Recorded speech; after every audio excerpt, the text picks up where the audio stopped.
पहिले से कइले रहे सेटिंग, हमरा छुट्टी के करत रहे वेटिंग। अरे जनलू में सखी लगे पहिले से कइले रहे सेटिंग, हमरा छुट्टी के करत रहे वेटिंग। जब रोडवा पयनी फोन काने तर लगनी, जब रोडवा पयनी फोन काने तर लगनी, तले पिछावा से आइल मुछ मुंडा सखी, चढ़ी के आइल हीरो हुंडा सखी, छीना के मोबाइल भागल गुंडा सखी, चढ़ी के आइल हीरो हुंडा सखी, छीना के मोबाइल भागल गुंडा सखी, के मोबाइल भागल गुंडा सखी, गुंडा सखी। डीजे विकास के मोबाइल भागल गुंडा सखी।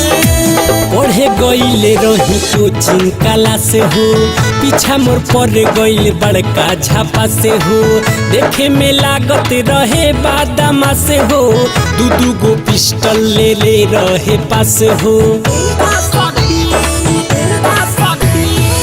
पढ़े गइले रही कोचिंग काला से हो, पीछा मोर पर गइल बड़का झापा से हो, देखे में लागत रहे बादामा से हो, दू गो पिस्टल ले ले रहे पास हो।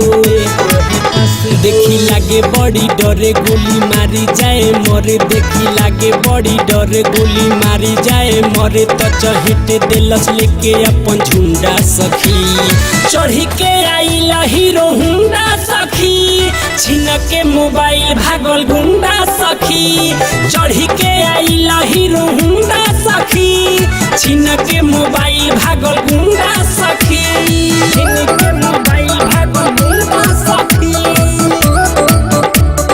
गुंडा सखी।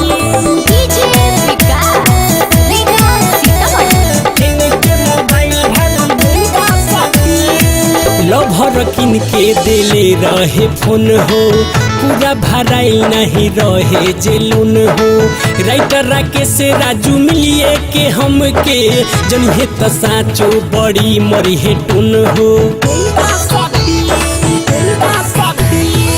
लभर किन के देले रहे फोन हो, पूरा भराइल नहीं रहे जेलून हो, राइटर राकेश राजू मिलिए के हमके जनिहे त साचो बड़ी मरी है टून हो। फोन रहे बड़ा बेटर छीनी झरल ससा लेटर, फोन रहे बड़ा बेटर छीनी झरल ससा लेटर, देखनी पिछावा से रहे गुरु मुंडा सखी, चढ़ी के आइल हीरो हुंडा सखी, छीन के मोबाइल भागल गुंडा सखी, चढ़ी के आइल हीरो हुंडा सखी, छीन के मोबाइल भागल गुंडा सखी।